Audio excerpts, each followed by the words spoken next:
Excellent. Great. So then I will go ahead and call the meeting to order at 6:36. So welcome, everybody. I wanted to start by thanking Rebecca. Unfortunately, she's not here yet at the moment. I'm not sure if she's going to be joining us tonight, but Rebecca has worked really hard for this committee and done a lot to bring us to where we are. So I'm really excited to be able to take over as the chair and excited to be able to help us all move forward in this journey that we're on together. So I hope you guys will be a little bit patient with me as I get used to the new role. I might have to refer to some of you who are really experts on all the procedural stuff if we have any of those procedural questions and things like that, but I'm very excited. I also am really excited that Allison has assumed the role of the vice chair. There we go, the right terms there. And we're going to be working really closely together. There is a lot to be done, and so just so excited that Allison has the time to be able to help out and the enthusiasm as well. Jen, can I just jump in right off and say, echo your thanks for Rebecca, and also say, I personally think that the vice chair is someone who steps up when the chair is absent, not someone who assumes the role of chair, and would follow that by a motion to have Jen become the chair. And Allison vice chair? And Allison vice chair I second. of the committee. I think it just dots the I and crosses the T. It's a better process. Okay, great. Thank you. Is there any discussion? Oh, very good. Okay. Do you really want the job? Yes, I do. Thank you very much. I think we should vote. Then we'll take a vote. All those voting? All those in Everyone favor. voting in favor, please signify by saying aye. Aye. Any opposed? Okay, great. That appears to be a unanimous vote. Thank you very much. And I would like to say also, as we're starting, because I know I need to do this right at the beginning, I do need to add one agenda item, which we are going to add immediately after number 1, which is, you brought it up in my mind, that we need to also appoint a secretary, because Allison was our board secretary, or our committee secretary. So I omitted to add that to the agenda, so we will be handling that as item 1.5 or something like that. Great. So I wanted to just really briefly, as the chair, mention a couple things that I'm going to perhaps do a little bit differently than Rebecca. I expect most things will continue to be the same. One thing that I do want to specifically mention is that I think we've had some challenges at past meetings with our 2/3 decision criteria, and so in discussing this, I feel that that is the role of the board chair to vote in a case when the board does not reach the level needed to make the vote go in either direction. So I just wanted to make sure that everyone understood that I won't generally be voting, but should there be effectively a tie, meaning that we don't have a 2/3 majority, and that vote would make a difference, that I would vote as my conscience required to help to break that tie. So I just wanted to make sure everyone was clear on that. Hi, welcome. Yeah, I think that's proper. I think we had a few issues, where because we didn't have that extra vote, it was kind of clear what we were deciding. Great, thank you. Hi, welcome. We were just getting started. We're still Yeah, we're coming from board meeting. Oh, Armando. Let's know if you can come to this side because of the Anywhere camera. the sides in front This is of my the chair. best side.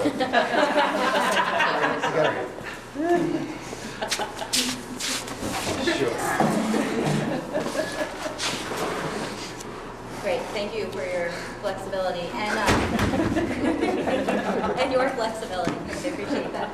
I can't see now. It's better than the last meeting. Okay, in a moment, as Armando is able to get organized, I did ask him to bring, or ask Karen to send us copies of the timeline that was included in the last agenda packet.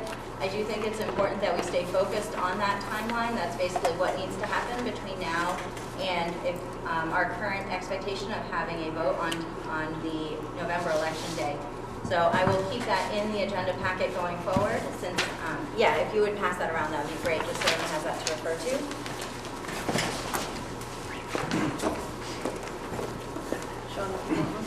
So,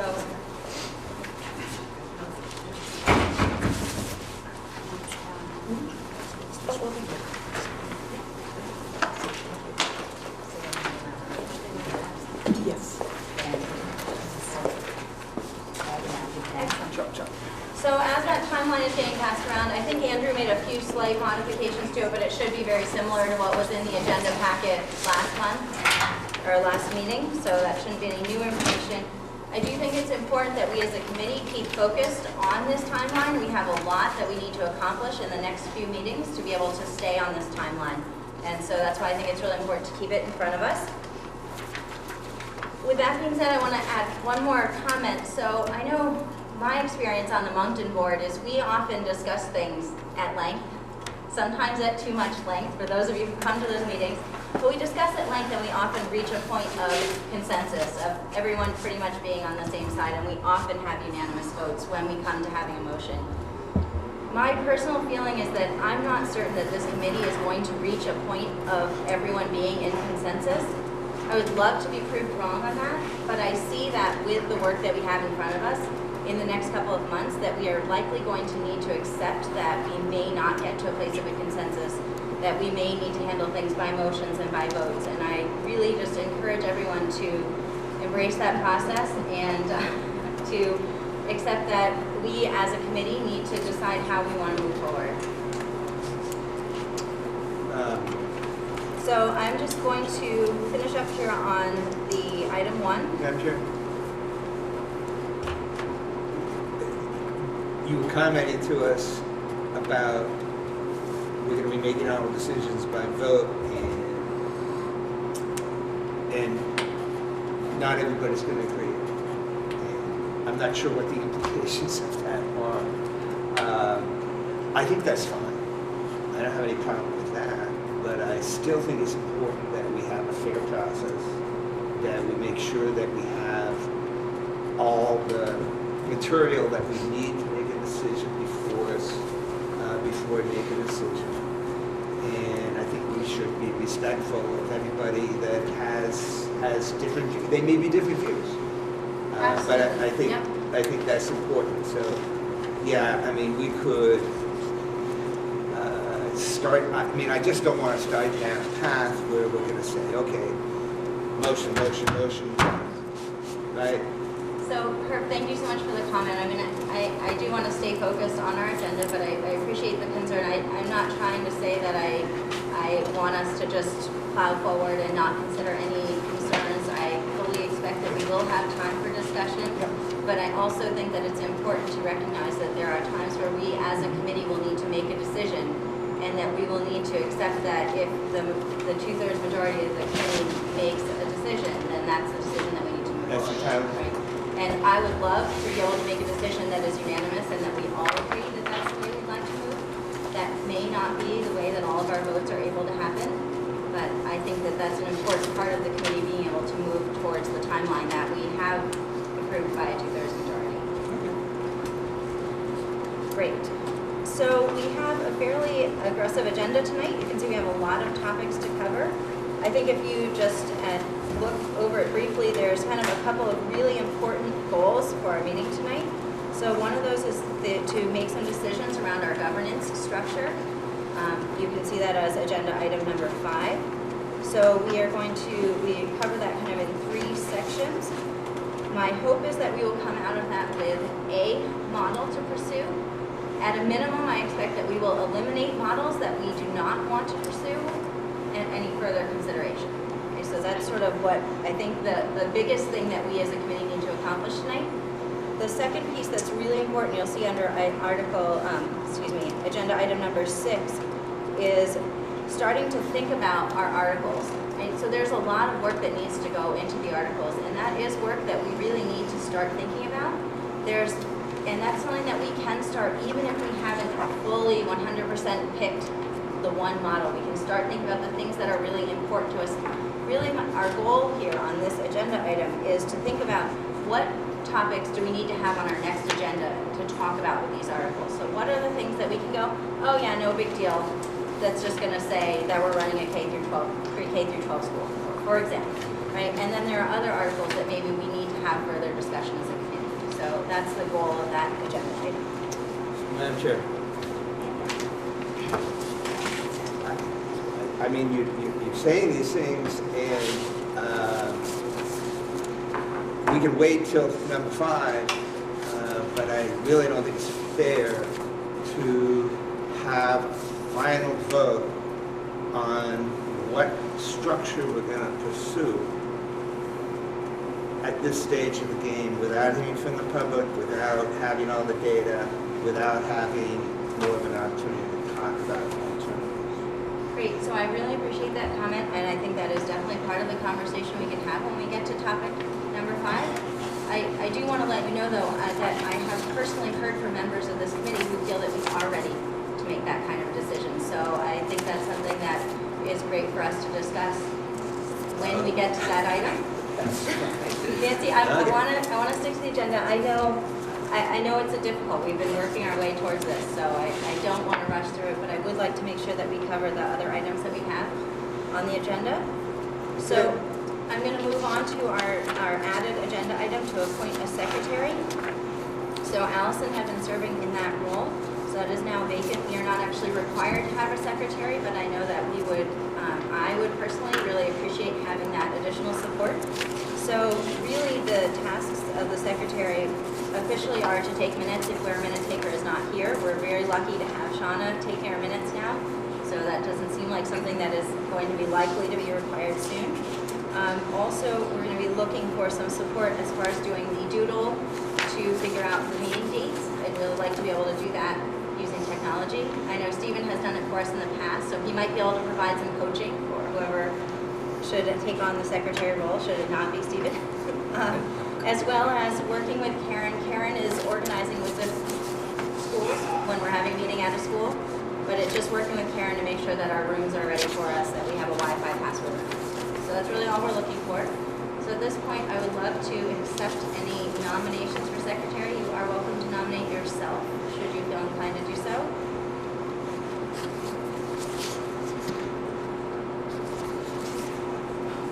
I'll be happy to do that if you don't know other takers. Got to move the agenda along, right? I'll stay. Okay. Okay, Well, I great. can't second. Great, so then we don't need a second. So Herb, thank you so much for offering to serve as the board secretary. Appreciate the honor. Thankfully, I don't So you have got to take that? the minutes, however. Well, Not tonight, not tonight. Shauna's here, so I had to Be take it. careful, not tonight. Pray for your help. Yeah, you might be sorry, you know, to see the minutes I produce. Great, so I'm going to move on to the agenda item number 2, which is public comment. And great, and did we have any public comment this evening? Okay, great, so no public comment then? Thank you. Thank you for joining us tonight. Glad you're here. Okay, so I'm going to move on to agenda item number 3 to approve the minutes. The minutes were enclosed in the packet. I am willing to entertain a motion to approve the minutes. Andrew? Well, I have an addition to the minutes, so. Okay, great. Go ahead. Oh, okay. It's in item number 8, and Andrew may be able to help with this. But the piece that I thought was important that was perhaps missing, unless I missed it when I read them, is that Andrew reported that he'd asked the business manager, Howard Mansfield, what he would project as far as possible cost savings from merging. And that Howard said something along these lines. There wouldn't be much. What he could project with that is that if we had fewer board members, there'd be a savings in board stipends to the extent that current board members take their stipends, because not all of them do. And the other thing that he mentioned is that there might be some savings in relation to the audit. But Andrew, that's what I remember about what you said, so Number 8 seems to be pretty long. Where is this discussion? Well, It's not. there. I'm saying it's in addition. And it seemed pretty important information to include. Right, so I would say that was what was on the second half of that sheet, right? There was some data about the board stipends and the audit costs.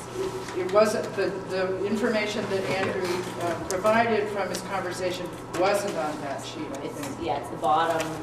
Oh, No, is it it? is. It's this bottom part right here. Audit cost reduction, board member pays. It was the bottom part. Yeah, I had asked Howard for that specific information just because I knew that those were numbers that he could give us on relatively I short see, notice. okay. It is true that he did say something along the lines of that there weren't any obvious places of huge cost savings. I don't remember exactly how I tried to relay what he said, but. And I think I can't remember if we talked about this that night or in relation to that, or if I just dreamt it. The fact that I'm dreaming about this is another issue for another time, but I think we may have talked about the idea that in our S2, because of the extent to which we have already consolidated functions, that may be the reason why he was hard pressed to find cost savings in the potential of merging. So I'm hoping those things can be added to the minutes. So Shauna, do you feel like you have the gist of what needs to be added to the minutes, or do you want something explicitly? Can we add the sheet that had the breakout of cost savings? Yep. Because I had her just add a couple of other things to the minutes. So that And the piece about having consolidated, if I didn't dream that, if we didn't talk about it, the piece about having consolidated functions being, Shauna, the piece about the notion that it was because there were so few cost savings he listed because of the consolidation that we've done already. Okay. Great, so I would suggest then, Ellen, did you have another change? I do. Also in section 8, at the end of the first paragraph, it says Gillen Melchior could help with that group, but only if they meet during the day, only if they meet on the weekend. Oh, weekend, okay. And they're not. So. Okay, thanks. Yeah, thank you. Are there any other changes to the minutes? So I know that in the past we have approved minutes pending the changes. I think since this is requesting kind of some new content to be added, I would feel more comfortable deferring the approval of these minutes until that content is added, since it's not kind of a verbatim sentence. So hearing no concerns, we will revisit these minutes for approval next meeting. Shauna, will you capture that in this meeting's minutes that we need to approve these next meetings so we don't forget? Thank you. And I'll make the note as well.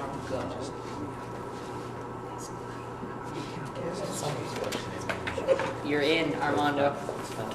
It's not as good.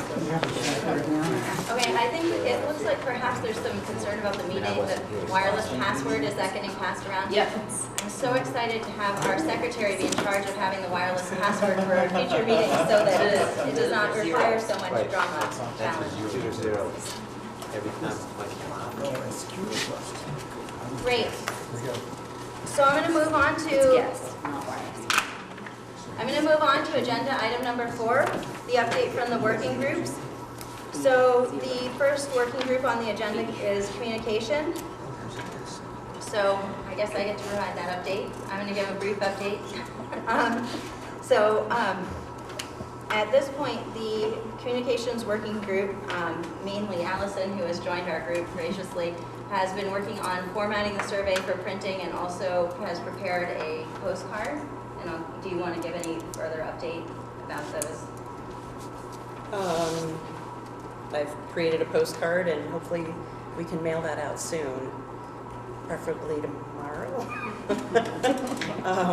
so that we can get the input from the community. And we're going to extend the deadline because currently it's April 22nd, which is the Friday of our April break. So if people get the postcards, they might get them at the end of this week, beginning of next week, when they're in spring, April break mode, and go, either they're not here, or I'll get to that when we're back in school. So we've just moved it ahead, forward to April 29th. And that way we can do a reminder as well. We'll figure out communications group at all. We'll figure out how we're gonna get that printed and mailed. And then there's a survey that we have finished, I'm assuming finished essentially, because we need to have the paper survey printed and ready to be distributed to the various locations before we send out the postcard saying where people can get a paper survey. So we just need to make photocopies, hopefully at the SU office, Armando. And then we'll need people to distribute, a person per town to distribute to the 3 locations, because we've decided the town clerk's offices, library, and the school. So I don't think we have anybody volunteered yet to do that.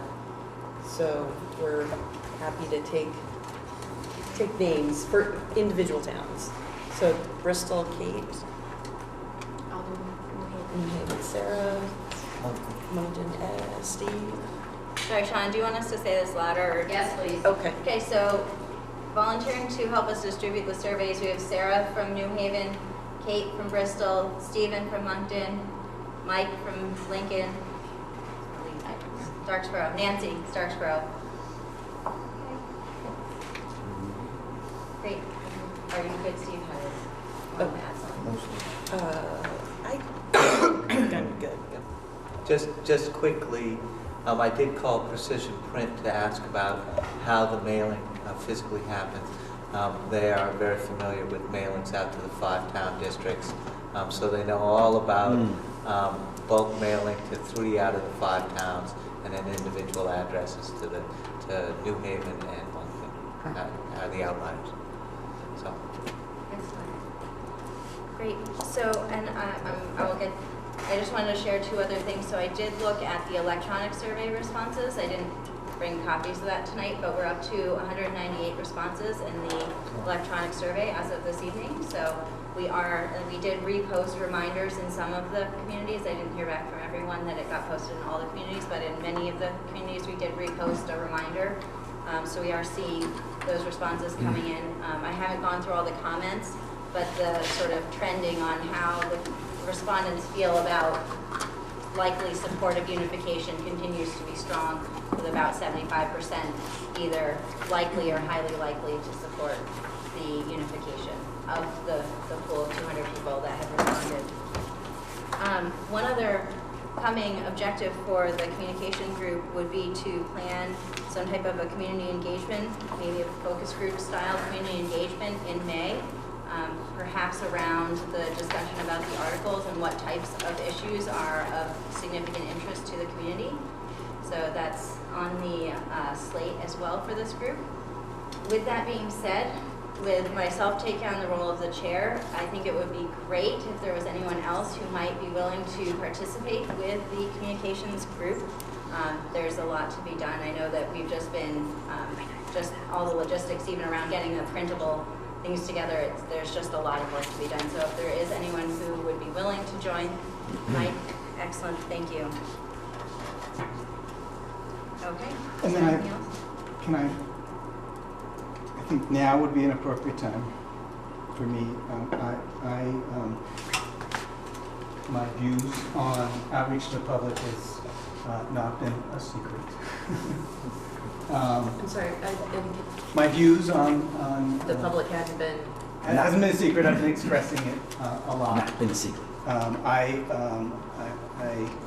am recognize that what I'm about to do is not in line with the goals of the meeting as stated by Jen, but I feel passionately about it, and I just think it's, I actually think that having more public engagement would help the outcome of whichever direction the community goes. So I would like to make a motion to I would like to make a motion to have a one public meeting where we briefly describe the decisions in front of us about governance structure. In other words, to have one public meeting before we choose a governance structure. And have a very open agenda where we invite people to have it well facilitated, someone like Nancy and I would guess that it should happen in Bristol. My motion is too long. I would like to make a motion that we have one public meeting to discuss the options in front of us about governance structure before we decide on governance structure. Second. Great, so I appreciate the motion. I think it's really important that the committee discuss that. I would love to defer that to when we get to the topic about selecting a structure. I do think that we as a committee need to discuss and have a vote on this motion. Procedurally, can I defer the vote on a motion to a later agenda topic? I think it'll fit under 5C. Excuse me? I think it would fit well under 5C when the committee, But then you've already made the decision, Andy. that is the point where you would be making a decision, and that could be part of it. Okay, so I'm recognizing Dawn right now. So perhaps you could ask him to temporarily withdraw his motion and to bring it up when you get down to the discussion. That's an option. Or you can call the vote and see what people vote. But I don't think you can technically delay it. I would agree, and I would be, I think I would like this vote before we make a vote on, well, by its very nature, I think it should happen before we move to any kind of motions about choosing a governance structure or choosing not to do any governance structure. So Okay. I think it makes sense to just do it. Okay, so I understand that you are not interested in withdrawing your motion, so that means that we will hold a vote on this. Is there any discussion? Allison? I just want to make really clear what your motion is, as stated and seconded, as captured by Shauna, because you've kind of said something else now. So I'm not I'll sure, read you what I had. Okay. read what, and that's how we'll have to. And Fisher moved to have one public meeting where we briefly describe the decisions before us regarding a governance structure before the group decides on the structure. Great, so is there any discussion? Sure. Yeah, I mean, I think it's fair. I mean, if you really want to have public engagement, I would think you'd want public engagement about what the choices are. And it just seems a little odd to make a decision about which way we're going and then have a public hearing afterwards to say, well, this is the decision we've made, as opposed to, getting people's input on what the alternatives are. Now, the public may say, let's go for it, centralize. But I just think it's a little anomalous to make a decision as a group when we haven't asked. We haven't explored that with the public. Great, I saw Elin and next, Elin. I wanted public discussion earlier all along too, but I'm not seeing a choice of models other than we unify or we don't. I'm not seeing anything else. So it seems to me that the public input is more about the articles and other things, and so I'm not seeing a problem with deciding on our model before we do a public engagement. Great, so Stephen had his hand up next. Thank you. So let me actually go back. As we're all aware, we have a survey that we're in the middle of asking people's opinions. So I'm trying to understand, we're asking people's opinions about what they care about, and now in addition, we're going to ask for a public forum to ask them again what they care about, and I'm a little unclear, and really what I worry about is providing to the public well, we don't know what we're doing, what do you guys think? And I'm just not sure how that flows. Great, I saw Ed and then Nancy. We have 198 responses so far. I cannot imagine a forum, a public forum, garnering that many people. I think we've done the forum. So I'm going to ask to have one conversation at the table, I please, so we can apologize. all be part of the conversation. Thank you. So Nancy? Well, a couple of things. I think the difference between the survey and possibly the discussion that Mike is suggesting, a forum, is that at the forum, there might be an opportunity to show people the sorts of options we might be considering. And that isn't something that the survey does. But the other thing I would say in response to what you said, Elin, is I think that there's a lot that we don't know and a lot that other ACT 46 study committees don't know yet about what our options really are, what options will be acceptable at the agency and at the state board. I think so far no one's come forward that I know of to the state board with an alternate structure suggestion. And we don't really know how those suggestions are going to, how those models are going to be fielded. So I think, again, I just want to say, I think one of the things that's happening to us and to the other ACT 46 study committees that I know about is that the going for the preferred structure seems simpler and easier and cleaner than doing something that the legislature hasn't already laid out as preferred.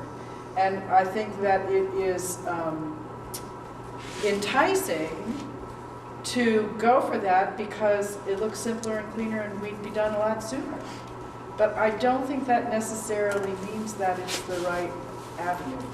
And that's why I would support having more conversation with our communities about what the range of options are that we're thinking about. Great, and I see your hand. I just want to check, is there anyone that we haven't heard from yet this meeting that would like to share a comment or perspective? I think we heard from you, so Allison and then Mike, and then I think we'll move to a vote on this. I was going to call the question. Oh, excellent. Well, Can I just, procedurally, Allison has called the question. So, Shauna, could you read us back the motion one more time, please, for the vote? Yeah. Sorry, that was a couple paragraphs back now. Mike Fisher moved to have one public meeting where we briefly describe the decisions before us regarding a governance structure before the group decides on the structure. Seconded by Olson. Great. Do So we need the to- question has been called. do we need to vote on the call for question? It's calling the question to end debate. So you have to Yes. vote to end debate. Allison? Okay, great. So we're going to vote on whether we would like to end the discussion of the motion. So all those in favor of ending discussion of the motion, please say aye. Aye. Raise your hand so that we can count. Oh. 8, which my handy dandy cheat sheet is going to tell me, I believe that tonight we need more than that for 2/3 majority, right? With 12, right? That's 75%. We have 12 tonight. So with 12, we need 8, that makes a 2/3 majority. So the motion, the calling of the question passes. So now we will vote on the motion. As Shauna read it, does anyone need to hear the motion again? Yes. Okay, Shauna, one more time please with the motion. Mike Fisher moved to have one public meeting where we briefly describe the decisions before us regarding a governance structure before the group decides on the structure. Excellent. So all those in favor of the motion, please signify by saying aye and raising your hands nice and high so that we can count. Aye. Aye. Yes, thank you. Raise your hand. Okay, so that looks like 4 in favor. All those opposed, please raise your hand so that we can count. So that's 2, 3, 4, 5, 6, 7. Okay, I guess I get to vote. Yep. So that will be 8 And that's the number. opposed to break the tie. Excellent. So at this point, that motion does not carry. So that will complete the update from the communication working group. I would like to move to agenda item 4B for the, it's really hard for me to focus when there's other conversations at the table. I get distracted and stop thinking about what I need to say. So if we could just please stay in one conversation, it would be really helpful. Thank you. Great. So we're going to move on to item 4B, an update from the financial working group. We are already running a little bit behind on our agenda, so take the time that you need, but certainly I think we will need the time that we've allocated for some of the other topics, for sure. So I sent out an email to the people who had indicated they wanted to be in the working group and asking what kinds of questions we would like for what kinds of data do we want. So I had 2 replies, and one was regarding the debts, the long-term debt and real estate and property. And those are part of potential drafts of articles of agreement.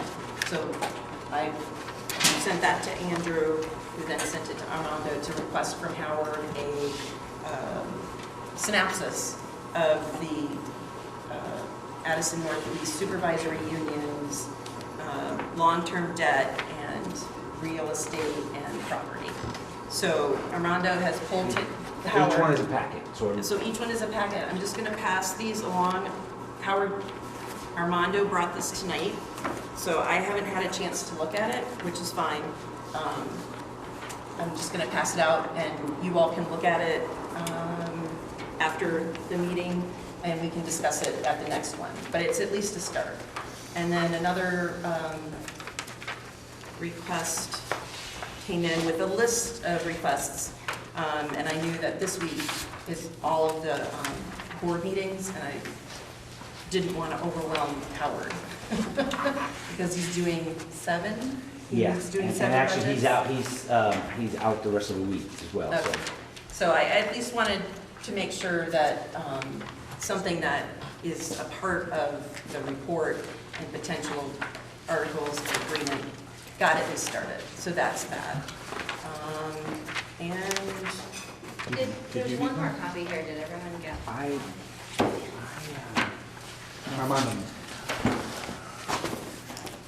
Well, I just can't find I just came from a board meeting and I can't find my ACT 46 stuff. No, I left it. Great, so. It's not an excuse. I'm not a voting member, so Excellent. I just don't know where I did with it. Did I leave it in Newton? Come organize my files. Great, so I'd like to thank Allison and the financial working group for their work on this. I know this is a lot of information and we're probably all really excited to dig into it. I do want to encourage you to defer your reading of the packet until later. We will schedule it on the agenda next time to discuss in more detail, assuming that there are discussion topics that need to be had. So can I get an update from the Education Quality Working Group? Yeah. Do you want to go? Sure. That group is going to be meeting with Katrina on Thursday at 2:30, and I've distributed to the members of the group a framework for our analysis of the degree to which merging would help more or less for our schools to meet the Vermont school quality standards. So the group is going to be reviewing those standards and then talking with Katrina about that question. Excellent. And thank you to the members of that group for your work on that.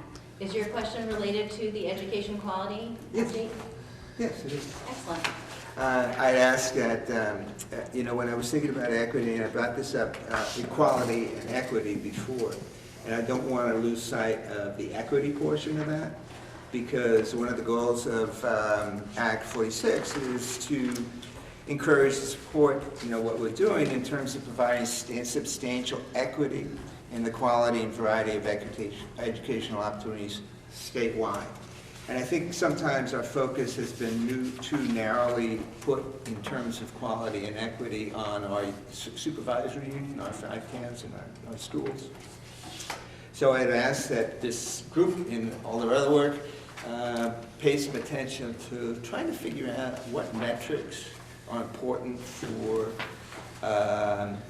sort of determining quality, and so that you could try to use them to compare, how we're doing with some of the schools, maybe north of the border, in terms of how they're doing things as well.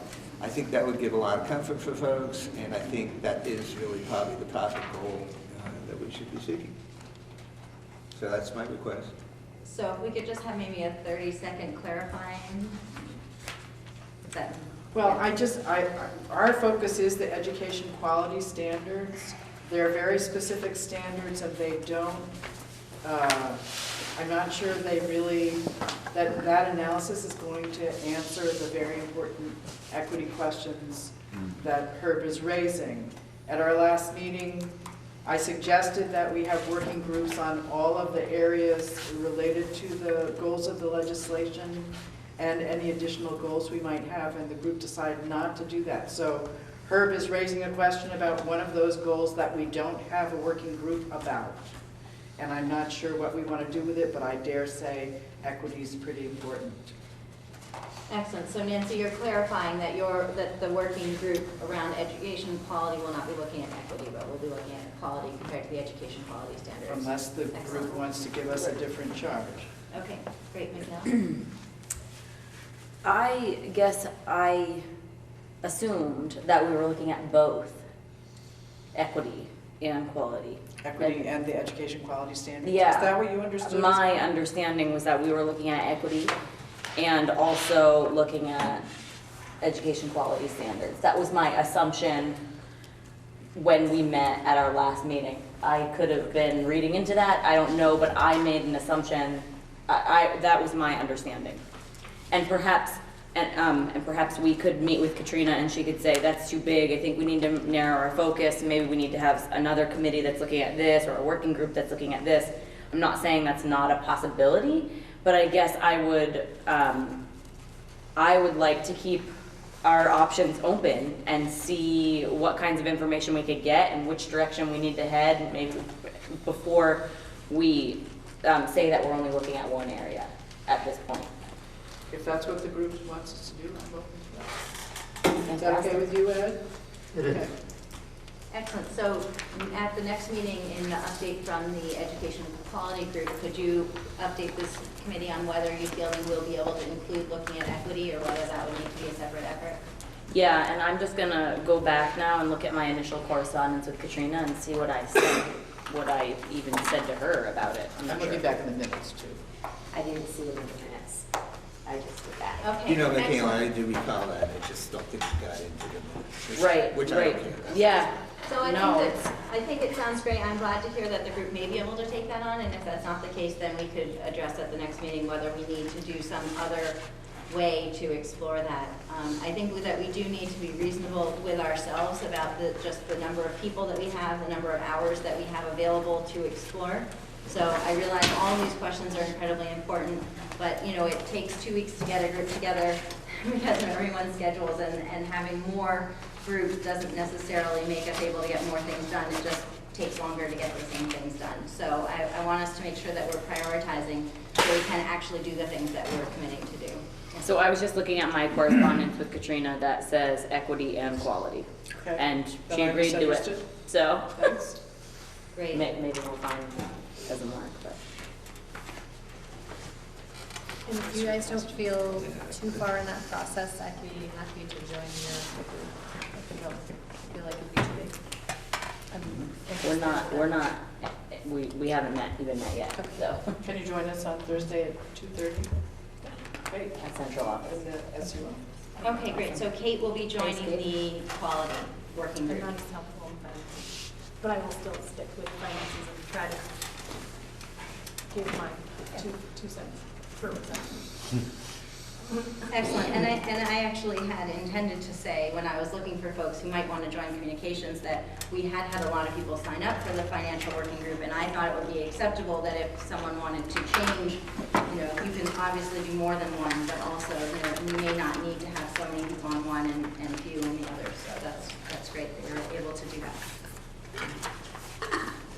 Excellent. So thank you to all the working groups for those updates. We're going to move on now to agenda item number 5, around the governance structure and the discussion.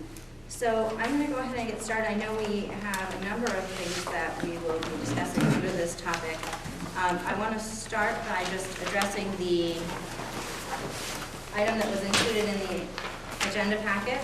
So this item, it's titled the ANESU Possible Unification Options. I want to be really clear. I put my name at the top of it. It does contain my summary. It's not the state or the AOE summary. It's my summary. It has some of my opinions in there, and I just wanted to be very upfront about that. My goal, though, was that I find that often when we look at these, we see different information, and we have multiple pages, and it's really hard to look at a number of different solutions in a consolidated way. Obviously, there are many details that are not captured when you look at things in a consolidated way, but my hope was that this would be helpful to the committee. So my hope was that we would be able to look at some of the models that really, for one reason or another, really don't seem to address the situation here in the ANESU.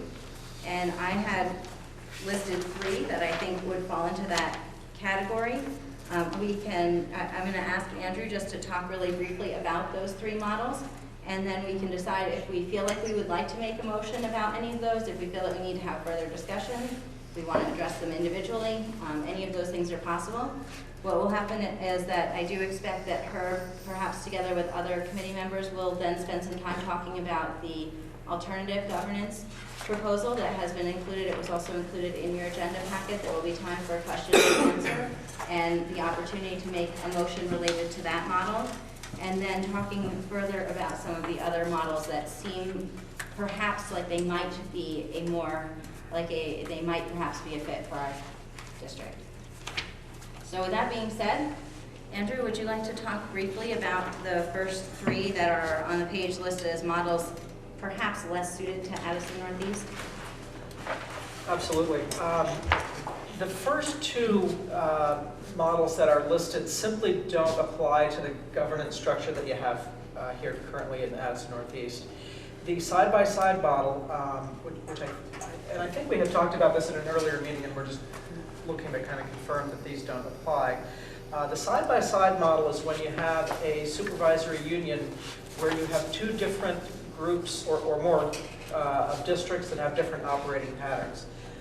For example, if you had a group of districts that operated pre-kindergarten through 12th grade, and you had another group of districts that operated pre-kindergarten through 8th grade, but chose to tuition their students, those districts would not be able to merge together without changing their operating pattern, and that's why the side-by-side was created, to allow groups of districts with similar operating patterns to merge together in the same supervisory union. Does that make sense to folks? Did I get that out? Okay. So it simply doesn't apply here since all 5 of your communities operate in the same way. The second item that doesn't apply to Addison Northeast is what is currently referred to as a red. And the red is the model that would exist, that could exist on one side of a side-by-side. Sometimes the language here can be not perhaps as clear as we might like. I think the example was in Rutland Northeast. They formed a side-by-side. On one side, there were a couple of districts that operated an elementary school and tuitioned their high school students. The other side formed a red. it is essentially a unified union, but that's what you call a unified union when it's in a supervisory union with other districts. And that doesn't apply here because you don't have any other districts that would be separate. Because you have a common high school, you're going to all have the same supervisory union. Is that clear enough on the red? The third one that I want to talk about is a possibility, but based on the discussions that we've had at earlier meetings, it didn't seem as though this committee was really interested in pursuing the idea of an elementary union. So if this committee was interested in an elementary union and the voters approved that, you would go from the current 6 districts down to 2. So the high school district, middle high school district would remain the same, and potentially all of the elementary districts would merge together to form the 2nd district. There'd still be a supervisory union, and I believe that the concerns of this committee were that while there might be some benefits to an elementary union, it didn't really address the goals of Act 46 in the sense that that's looking for a continuous spectrum of students being in one district from pre-K through 12. So this model does have some advantages, but it still leaves 2 different boards who may not always be in alignment on the educational goals of the students, voting 2 separate budgets. So based on the discussions that we had earlier in the winter, this was not a model that the committee seemed to be interested in pursuing. Great, thank you, Andrew. Can I ask you a question? I was just going to ask if there were any questions. Oh, okay. Go ahead. Well, I don't know if this is you, Jen, or Andrew. I had a question about the financial incentives. I know that the tax rate savings are, I think, a 4-year, and they sort of decline over 4 years, and then they end. What about the phantom student subsidies and the small school grants? Are they time limited as well for the same period of time, or not? I wasn't real clear on that. Sure, I'd be happy to answer that question. Essentially, what Act 46 says is that if you merge into one of the structures that are available, The preferred structure. No, it's only the preferred. right, Yes. then you would be eligible for the tax savings, and the small schools grants would be transformed into a, what's the name? Merger transition. It's not transition. The name changes, but you get to keep the keep the money, which I believe is $60,000 or $80,000. Show me the money. So the money's still in. Right. For how long? So if you don't merge, then you lose both the phantom student protection, which currently limits your drop in equalized pupils to 3.5% per year, and you would lose the small schools grant. If you don't merge into a preferred structure, then you would lose those. So there are changes, and there are changes to both of those things. Essentially, the small schools grants would go away unless your school was considered to be geographically isolated. And When would they go away, Andrew? I'm sorry? When would they go away? I believe that's in 2019. So the same schedule as the tax incentive? So can I was referring to the AOE document here about it, and so they're calling it a merger support grant. And so it says that if you merge into one of the preferred structures, that the payment, and I'm reading this verbatim here, payment of the grant will continue in perpetuity unless repealed by the legislature, right? Unless you close the school. I mean, there are some terms there, right? But if you do not merge, it would be, I think, I would have to look, 2019, right? So if you do not merge into one of the preferred structures, then you would lose that money as of 2019.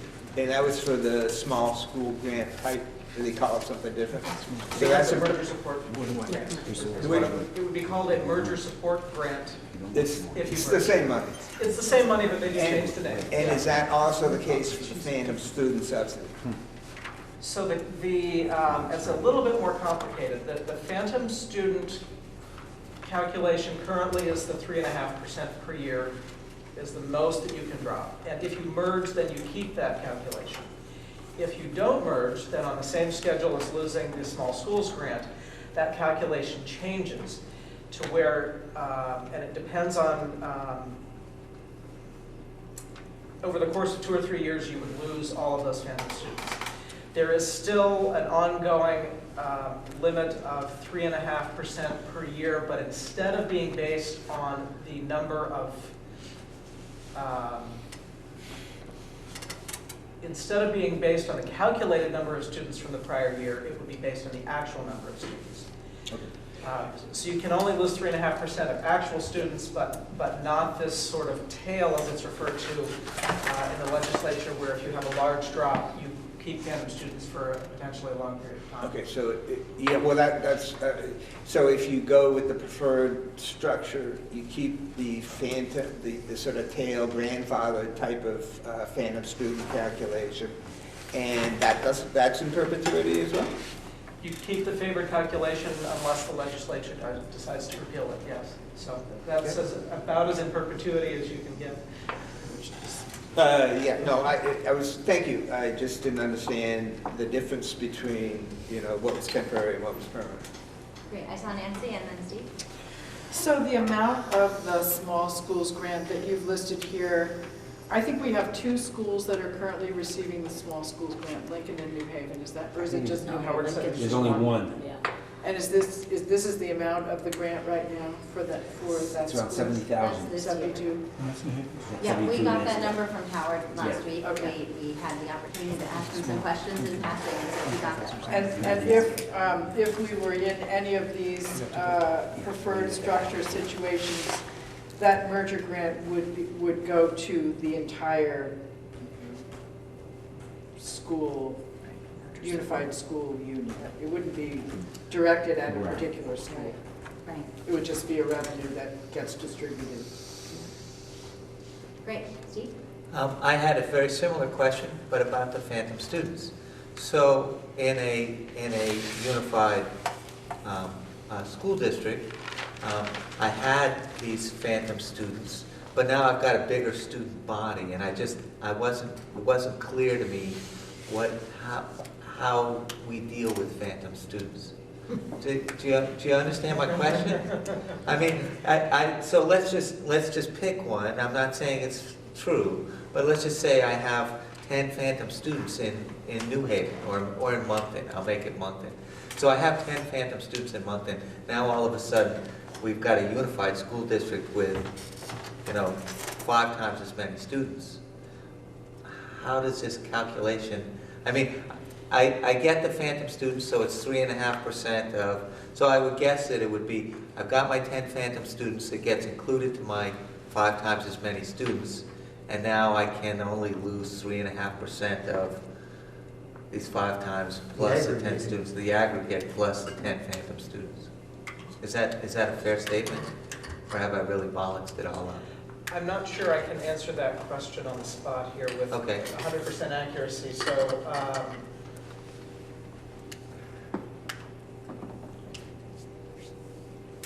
if I understand your question correctly, I think you're asking if the phantom student calculation changes because you're now a larger district as opposed to being a smaller district. And I believe that is the case, but I will find out. Okay. Great, thank you. Any other discussion of these 3 models? Do you have your hand up again?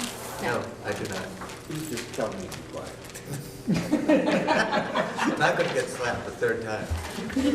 I'm trying to be Okay, so if there's no further discussion, then I am interested to hear if there might be a motion.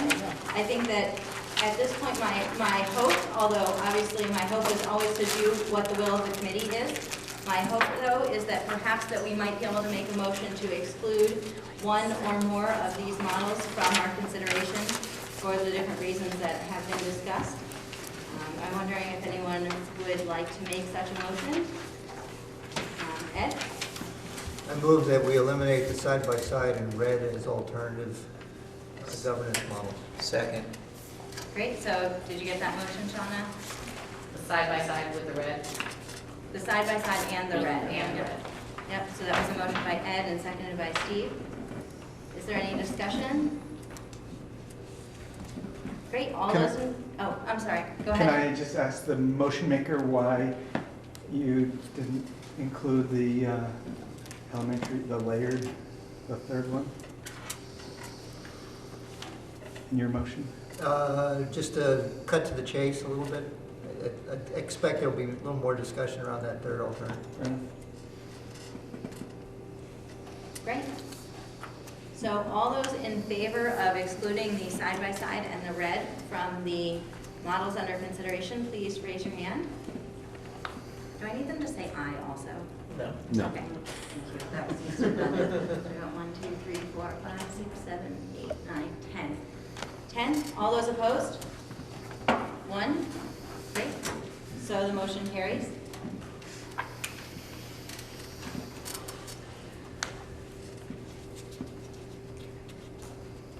So at this point, we still have the elementary union or layered still in consideration. Does anyone, do we want to have any further discussion? Would anyone like to make a motion related to that model?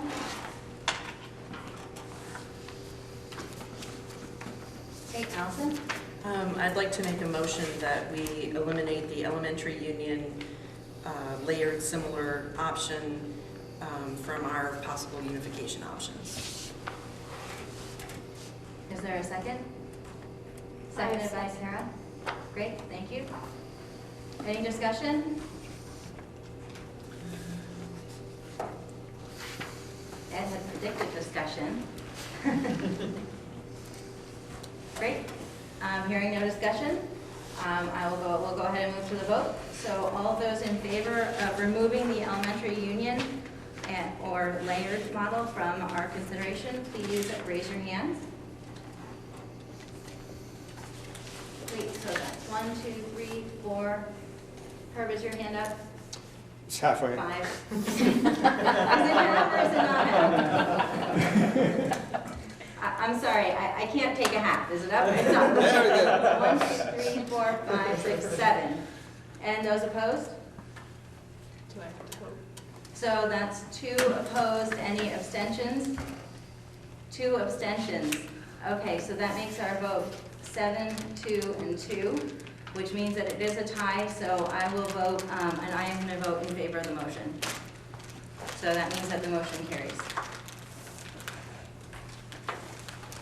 Okay, excellent work, everyone. We've made some decisions.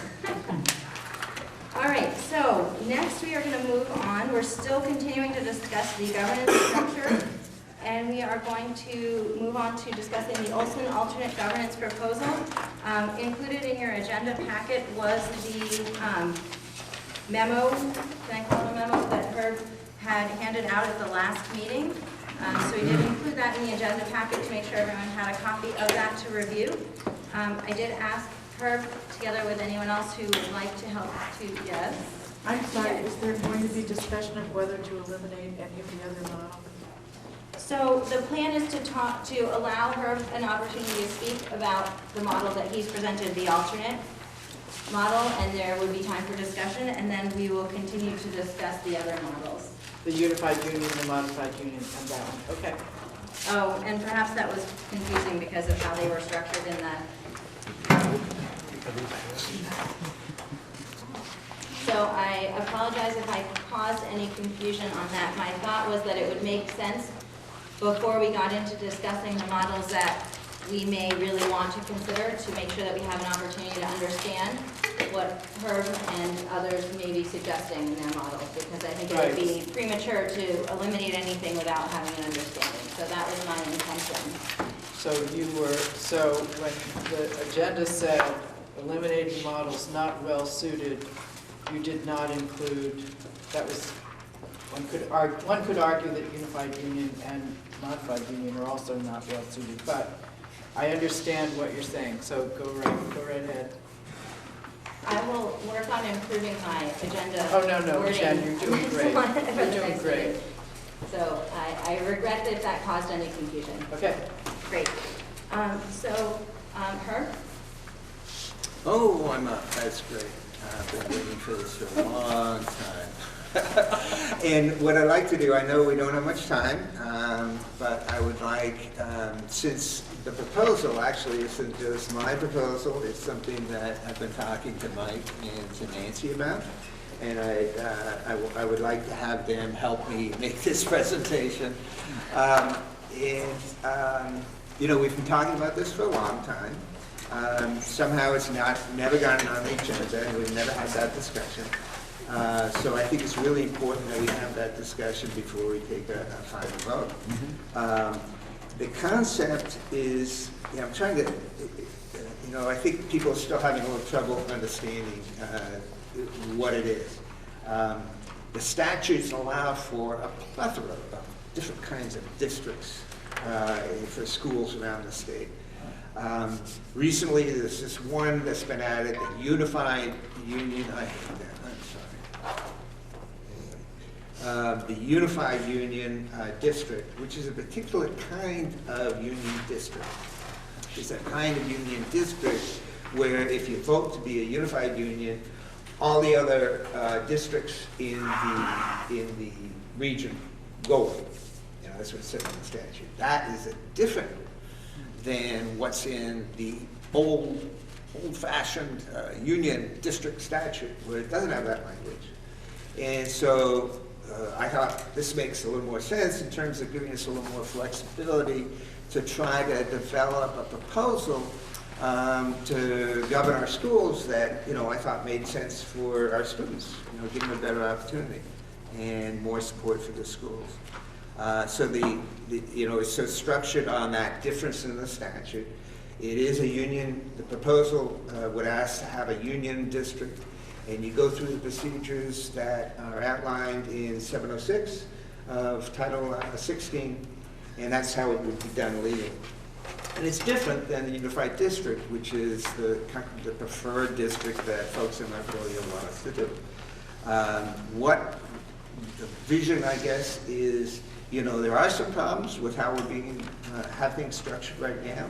I think it makes sense to try to figure out ways to cure those or improve, you know, some of those issues where we have some weaknesses.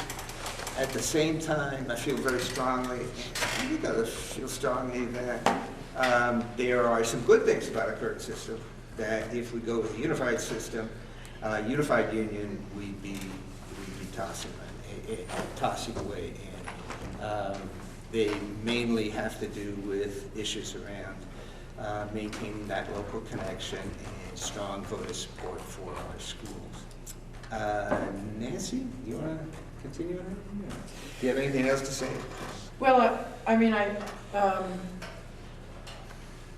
guess part of the way this model got pulled together ultimately by Herb is that a few of us were sitting around and talking about, well, why are we so unsettled about the idea of a unified union? What are we afraid will be lost?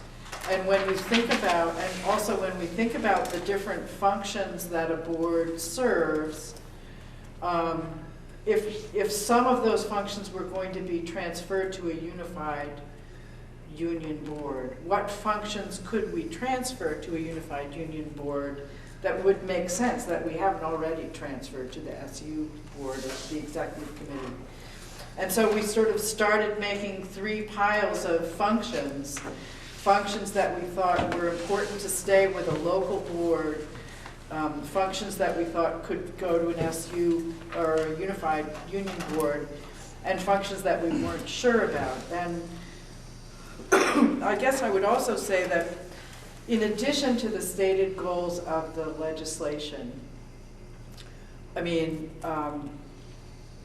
some of those goals I take issue with, especially the one about increasing the student-teacher ratio. That's one of the goals of the legislation. But when I think about things that I think would really help our kids, and I speak about this from having worked on the inside as well as worked on as a member of the board and also as a parent, I think about the need to really streamline decision-making, and the need to really reduce, to make a superintendent's job a job that a person could hold and still have a real life. I think that's really important, and I think if we don't do that, we're going to have a heck of a time attracting great superintendents in the future.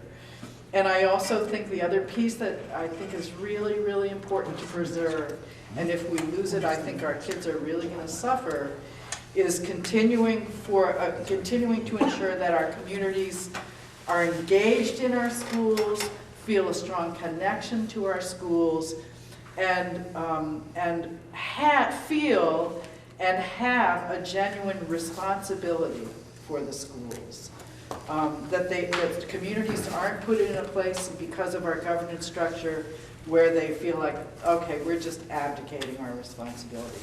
So with those things in mind, that we started to imagine an alternate structure that would meet the goals of the legislation and also these additional important goals as well, and would enable us to transfer some functions away from the local boards so that they would be free, so that there would be fewer meetings and they would be freed up, and superintendents would be freed up from going to as many meetings, but that those local boards, if they chose to, would still have some very key responsibilities. Mike, you want to? So I'll just try and be very brief. I think I just want to note that one could get to something that looks like this by having one or two communities vote no on a unified vote. I so much prefer a model that's put to the communities that says, that is sort of calls for flexibility, that says you have a choice, community. You don't have to vote no. You get to affirmatively vote that we're going to unify a great deal of the responsibilities of running our schools to a central board. And we're going to give you an option, if you choose, to maintain a local board to do a very small set of geographic community for your elementary school. And I'll just echo something that Nancy said. You know, we tried to sort of methodically go through all the board responsibilities and say, just, you know, where should this live? You know, should this live closer to the classroom, this decision? Or, no, this decision really makes more sense to have on a unified district level, on a higher level. So I see it as attempting to do the best of both. If I can just add one final thing. We really do have in mind making sure that we can achieve the goals of ACT 46. Frankly, very sincerely, I think this alternative proposal would do a better job. I think, you know, we've seen what the financial issues are. You know, I don't think we're seeing a whole lot of significant savings. You know, we haven't seen a whole lot. I mean, I'm comparing to the Unified Union District. And I just don't see a whole lot that the Unified Union District is going to do that this type of structure could do also. And at the same time, preserving something that's very meaningful and very important, I think, for our students and our communities. So, with that, love to hear what people's thoughts are. I mean, I think this is the first time we've had an opportunity to do that, and so I'm looking forward to it. Great, and thank you guys for your work. I think I'm going to go to Ellen in half a second. I think that I completely agree that it is easy to pick a model that has been put out by the state. It is harder to imagine something that hasn't been done before, and I appreciate the work that you guys have done to try to imagine something different. Thank you. That's my perspective, so thank you. Ellen? As I tried to picture this in my mind before, the thing that is confusing me is the region-wide education tax base. So versus owning your own buildings and grounds and hiring your own staff. So is this one budget or is it a separate budget? Tax? Basically one budget.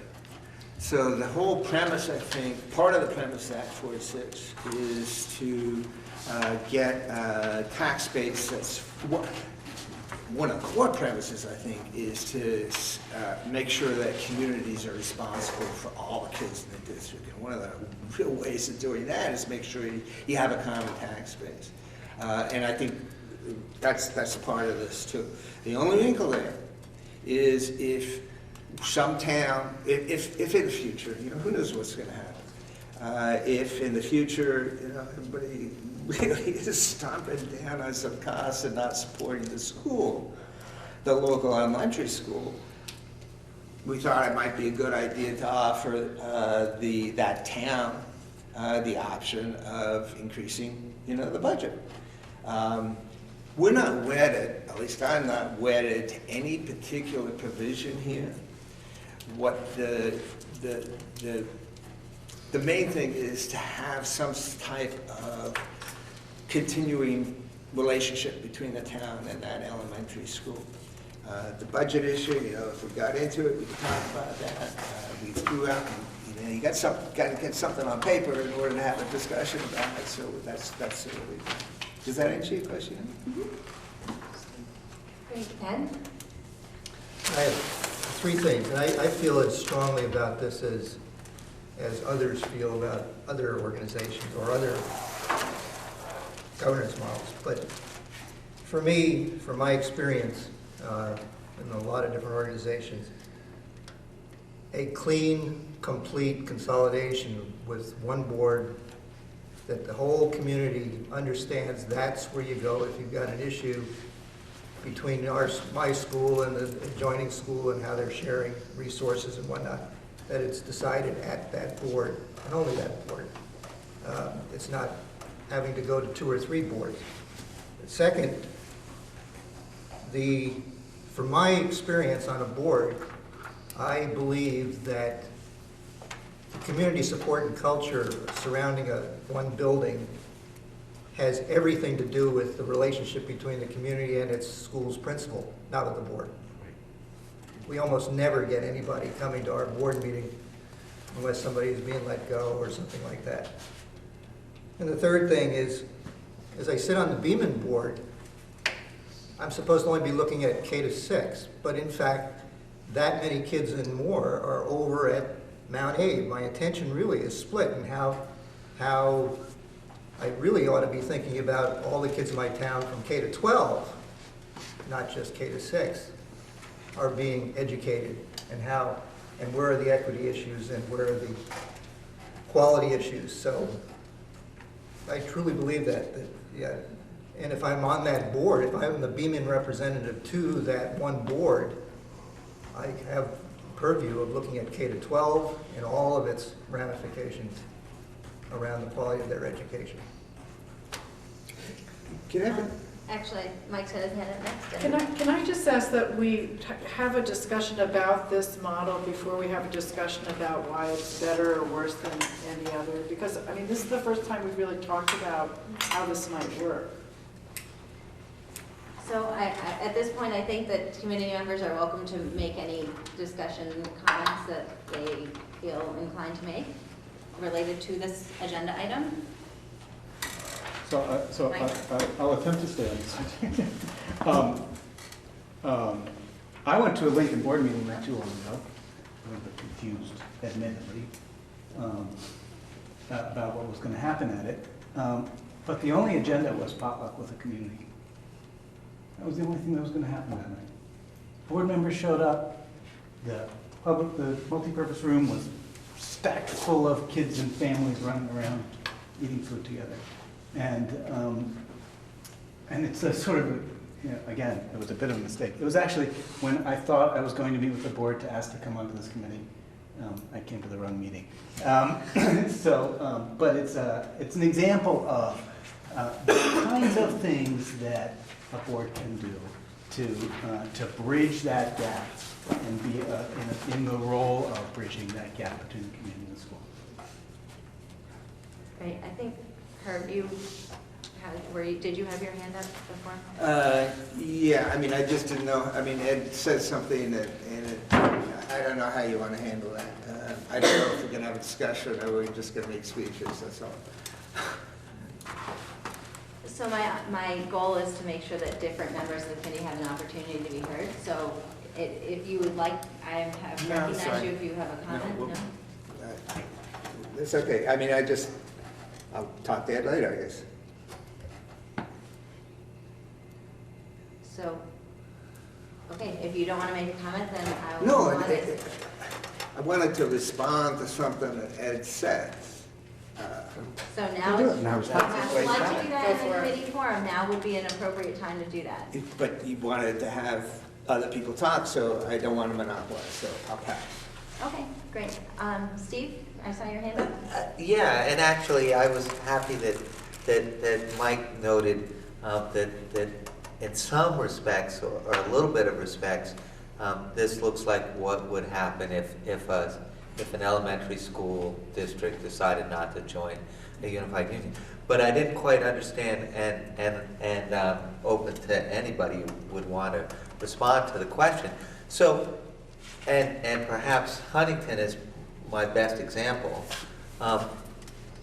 In the town, for the town of Huntington, the rest of the districts formed a unified school district and got some tax incentives and got some transition funding. What happened to the town of Huntington? Do they get any of the financial incentives? Through the high school. There's a couple questions in there. And, I'm sorry. There's a couple questions in there that I just want to clarify, because I did feel when I read, and if you're looking at the memo that I sent out in March, based on Herb's original proposal, it sounded a lot to me like a modified union school district, which is the case in Chittenden East, where the other districts merged together. It's called a modified union because Huntington has remained separate. They have their own school board, their own school building for pre-kindergarten through 4th grade. They have their own budget, their own board, their own votes. And this might be a possibility that this committee looks at, because while we handle different grades, the Union High School District, they're still a member of that Union High School District. So when their students get to 5th grade, they move into the Mount Mansfield Modified Union School District and attend one of the middle schools and the high school. So in terms of the transition grant that is available to districts that merge, Huntington was not able to partake in any part of that because they did not merge. In terms of the transition assistance, it's a little bit tricky, but the incentives apply to districts that merge. And so for all the other districts, since all of their students go there, it's the straight 8 cents, 6 cents, 4 cents, and so forth. Because Huntington is part of that district, they did receive some portion of the incentive that came from the Mount Mansfield Modified Union School District. So they, roughly a third of their students are in elementary, so they got roughly 2/3 of the incentive that was applied to the Thank you. union district. Great, thank you. Nancy? In a way, one way I think about this is that it's like, it's a modified union, it's a modified unified union, but it doesn't require that a majority of the districts become part of that union, the way this description, just, on your chart, Jen, shows. Another way I think about this proposal is that we already have in the supervisory union budget and the Mount Abraham budget, both every town's piece of those budgets already appears in the local budget. It's already assessed to the local school budget. So it's not such a leap to imagine merging both those budgets and both those boards, since both those boards are already pre-K to 12 boards in essence, although I'm not sure that, I would say in relation to what you were saying, Ed, I think at least in Starksboro, we think about pre-K to 12, not just K to 6. And I imagine that the Mount Abraham board also thinks about kids from a pre-K to 12 perspective, not just a 7 through 12 perspective. So it's not such a leap to think about merging those and then letting every elementary school board, town school, have the option to merge in or not at this time or later. So it seemed like a solution that is not without trickiness. You know, who knows whether it would be approved? It would need to be vetted and so forth. And it may have some bumps in the way it's been described that we need to iron out and change. Mm-hmm. But it seemed like a way to go that met all of the goals, including the ones that aren't part of the legislation. Elin? I have a question about hiring the staff for the elementary school. So I'm curious for other board members here, how many boards are really involved with hiring the staff at their elementary schools? Interviewing, you mean, or just accepting the recommendation from the interviewing committee? More than just accepting the recommendation from the interviewing committee. I don't know that our boards are sitting on any professional hiring committees, are they? They might have. I mean, we're not at all like here. we used to be, Yeah. but not for 4 or 5 years. No, in Moncton, it's a consent agenda item to Yeah. hire Yeah. teachers. Yeah, okay. I mean, I would say, I think one of the things that is worth thinking about is that if we were a unified union district, right now, if there is a reduction in force at the Beaman Elementary School, and there is a position open in Starksboro for that same kind of position, say a K-6 teaching license, requires a K-6 teaching license.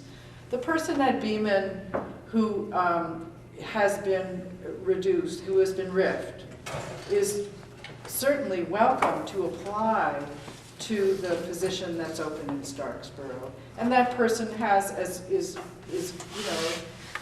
welcome to apply, but has an equal chance as anyone else in the pool to get that position. In a unified union district, where it's all one district, if there's a RIF at Beaman and there's an open position at Starksboro, the person who has lost their job has the rights to that job in Starksboro. So and I guess what I'm saying is I think in some ways that reduces it reduces a principal's and the superintendent's prerogative to hire the best person in the pool. And that's a concern to me. Okay, and so you feel that this one of the goals of the alternate governance structure is to allow more freedom in hiring? Well, it really depends on whether a town wants to join in to that union district or not. Great. Armando? And I guess I'm not answering, I'm just giving my opinion. I think that's one of the strengths of a unified district. That if I'm a young teacher and I get hired by Bristol and there's a reduction in force for whatever reason, and there's an opening someplace else, I haven't lost somebody who I've spent money on for professional development, who I assume is the best candidate that they were able to hire. So I look at this as a strength, not as an area of weakness, I guess. I have a clarifying question. I really genuinely don't know the answer to it. Yes, Mike? If I'm an educator at one school, and I've got 10 years seniority, and I get RIF'd, and Nancy's an educator at another school, and she's got 3 years of seniority, do I have bumping ability? Yes. In this? Yes, you do, Yes. yes. Does it mean, however, that you couldn't, as part of the art, there could be something in the contract and in the board that could have can address this in some way? So a new board, as long as it's in the contract, can put a provision in there that says, you know, someone can't bump somebody from another school, they can only go there was another The opening. riffing is just within schools, you mean? Or the riffing can only, you get riffed, but you can only pick up another position if, and I'm only speculating, okay? If there's another opening, not to bump somebody out. So you could have that as language in the contract that says, Mike has 10 years experience, he can't bump me because I have 1. He can automatically get the job if my position is open. That would be a different. And you could, I mean, these are all things that you can negotiate in a contract. Possibly, Well, anything's possible, right. you know? And, you know, Armando, I just want to say, I think if the person who's been riffed is the best person for the job, I'm confident they'll get hired in Starksboro, whether they have automatic person rights doesn't always to the get job hired. or not. The best person doesn't always get hired. The best interviewer sometimes gets hired. The person who does the best interview. I can't say that, you know, that the best person always gets hired. And you know that, Nancy, because you've been involved with it. Somebody comes in and blows her away, and then all of a sudden they may not be as wonderful as. Well, so all I'm saying is that when you merge into one unified district, it does start, I mean, there's the potential to start to limit the choices an individual school has about who it hires. Great. So thank you for the discussion on that and the clarification. So I saw Elin, and then we got some other hands. No, Stephen? What? Oh, I'm ready. I have. He's ready. I'll continue to explore this idea because that's, and thank you for putting it forward. What do we imagine for schools that chose not to choose to maintain a local elementary school district?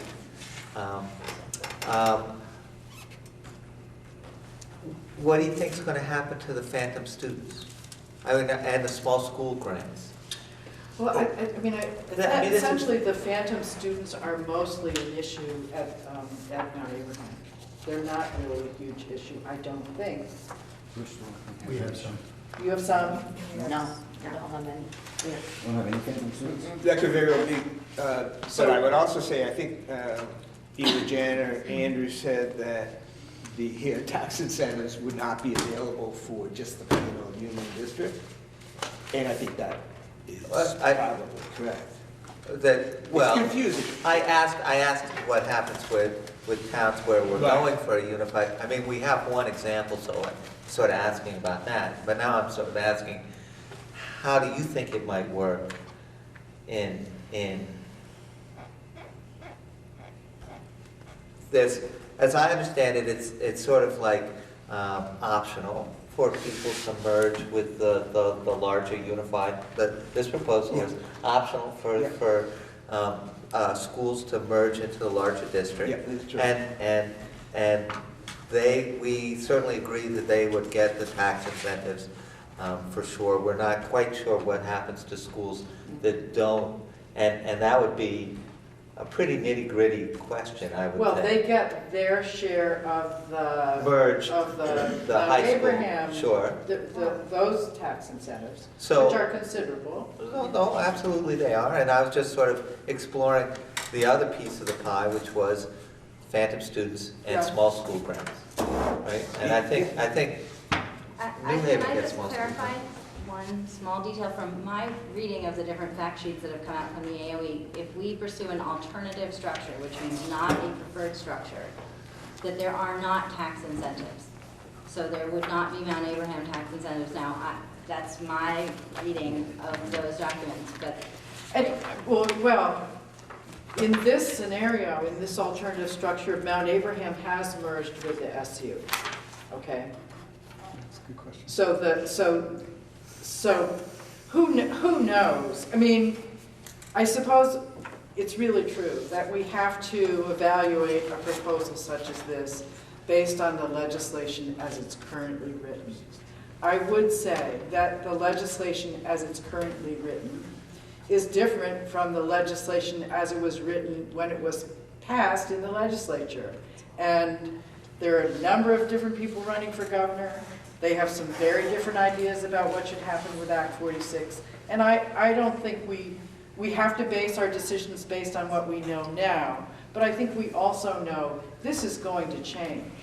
I think the timelines are going to change somewhat, and we don't know what other changes will happen. But this is not static legislation. It really isn't. Great, so I just, give me a second, I have a number of hands up. I'm keeping an eye on the clock because it is 10 after 8. I think that this is an important discussion, but I think that the committee needs to determine whether we want to continue this discussion, whether we want to make decisions that we had set out to make tonight. I guess I feel that we are not going to be able to achieve the goals that at least I had outlined at the beginning of the meeting, certainly by 8:30, and probably not even if we stay a bit later than that. So I saw a couple hands, so if we can keep the comments really short. I would like to decide if we would like to have a motion about either continuing to discuss this at a future meeting, whether we want to perhaps remove this from the consideration or some other motion as you all see fit. But first I saw Michaela, and I know Andrew was waiting because I wouldn't recognize him before. So Michaela, go ahead. Yeah, I just wanted to clarify my understanding that should we choose MUD, Unified Union, alternative structure, the Articles of Agreement are up for our negotiation, up for feedback from the community. So I would hate to have us get muddied down in the details that perhaps we would iron out at another time once we find the structure that we're gonna go forward with, because that isn't set in stone. So it seems like we should put our energy in a structure and the Articles of Agreement, details of an Articles of Agreement later. But we're not gonna be able to have those discussions until we have a structure to work from. Great, Mike, short I just want to say very briefly, I think it's a mistake to describe this as communities that decide not to join. I think the way I envision this, the 5 towns are joining. The vast majority of governance responsibilities are moving to a unified board. And that some communities may choose to maintain a small set of responsibilities at their school level. It's a different frame than schools that choose not to join. I mean, I just, Go ahead. I'm just looking for clarification, because in a situation like this, who is overseeing the principal? Superintendent. Okay. I'm not sure, yeah, but that's, I think, picking up on what Michaela said, I mean, I think that would be an issue if you want to explore this. Those are the sort of details that you'd have to work out. I think the basic concept, as Mike just expressed it, is you centralize just about everything, but you leave some portion of responsibilities that seems to be important for a local town, and keep that at a local board level. For those that choose. Great, so. I have one more thought to say before we put it to bed. And that is, Ed, I totally respect the notion that you're comfortable having everything centralized at one level. I mean that really sincerely. And I understand it.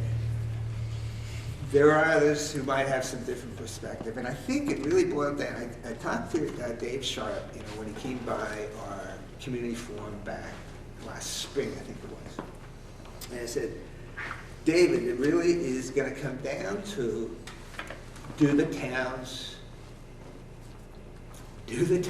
trust a central authority in that context? And I think that's just a little tough right now. Over the past year, we've had some issues. And I think that by giving towns a choice, you're actually going to have a much better situation. You might eventually have the unified, the way that you'd like to have it, Armando. But at least you're not trying to force people who've had some bad experiences recently into a model that I don't feel good about it. Great, thank you for your comments. We're going to go to Andrew, who has been waiting very patiently because I have not been calling on him. So Andrew, go ahead. Thank you. And I do have to say, I really appreciate the thought and effort that went into this. It's clear that you have a lot of concern for students in getting the best outcomes. When I read through the proposal, I had a lot of questions. And I have some concerns about some of the items in here that may not seem to be significant, but if they're not in the law, it becomes an issue. And I'm just going to list two because I know that time is an issue. One of the things that has been suggested is that the merged board and the supervisory union board could be one and the same. And that is not allowed in current law. If there's more than one district in a supervisory union, then there is a supervisory union board. The other issue that I want to point out, somebody mentioned earlier, the idea here is that you wouldn't need a majority of the districts to vote to join in or to opt out, or however that was put at that time. And again, that's an issue, it's a big issue because that's not in the current law.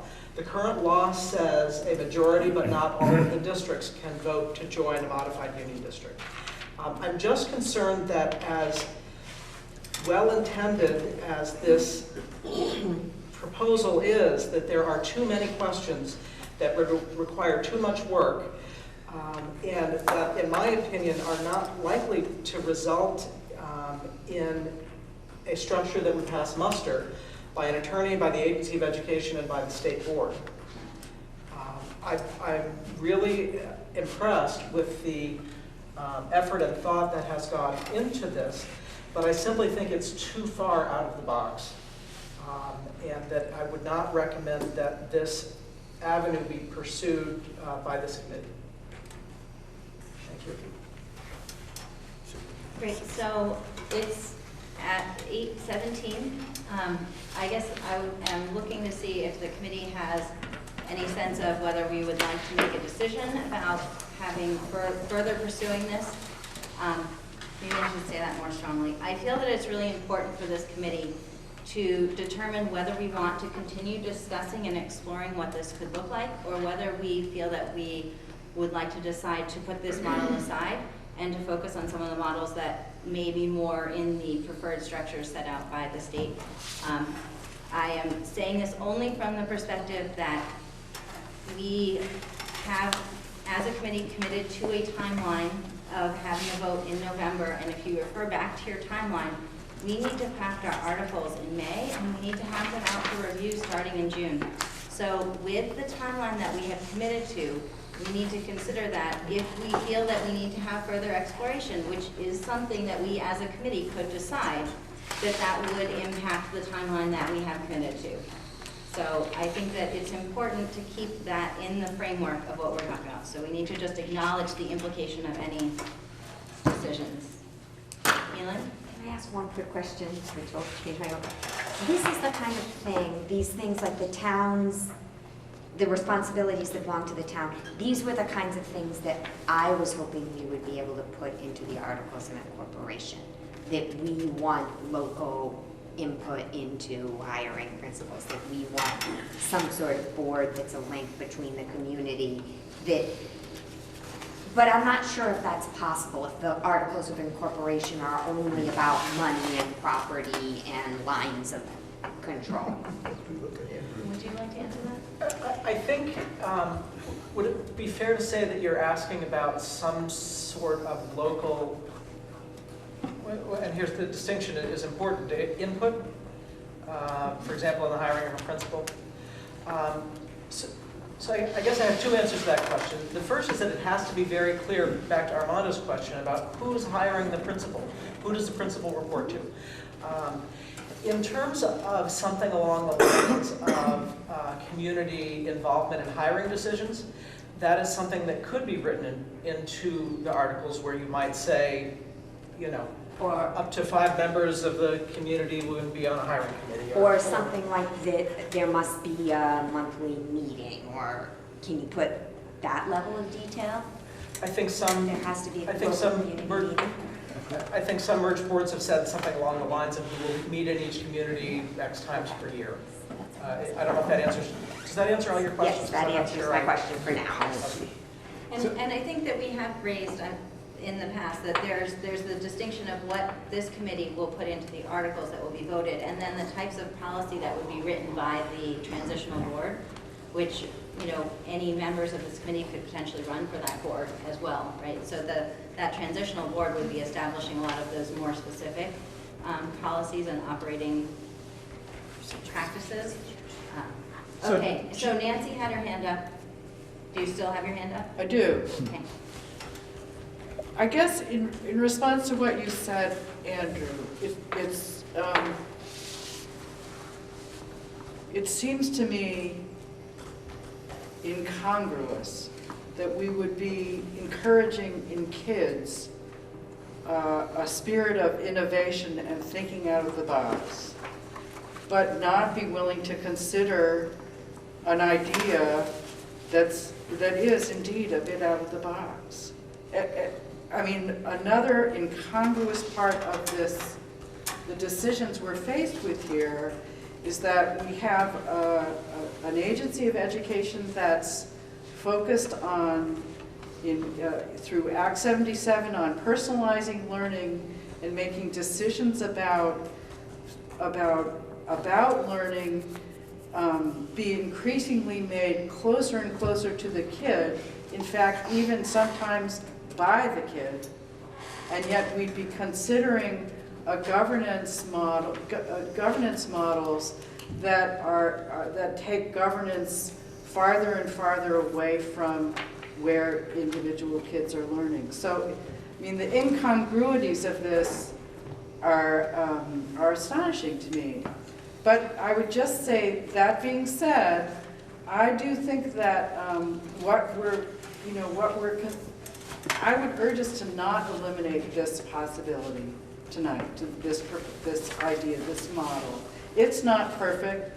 It might not pass muster, but I dare say that as we and other Act 46 committees begin to bring innovative proposals to the agency and to the legislature, after the legislature and the Secretary of Ed have talked about how flexible Act 46 is, how it really is designed to encourage a conversation in communities, I think we're going to find that if they're not open to innovative proposals, they'll be showing extreme hypocrisy after what they've said. So I appreciate the comments. I recognize that others still have their hands up. I think that, to me, it is really important that we, as an entire committee, determine whether we want to spend our time exploring this. I'd like to make a motion. Thank you, Mike. I would like to move, maybe not the motion you want me to make. I would like to move that we continue to allow for conversation of this model, that we don't, that we leave this model on the table. I'd like to move that we leave this model, the Olson model, on the table. The Olson model. Shauna, do you have that motion? Excellent. Is there a second for the motion? That's seconded by Nancy. Any discussion? I think we've had lengthy discussion. Great. Ed, go ahead. Way too open-ended. We could be doing this for another month or two. There's no closure on that at all. Great. Any other discussion? Herb?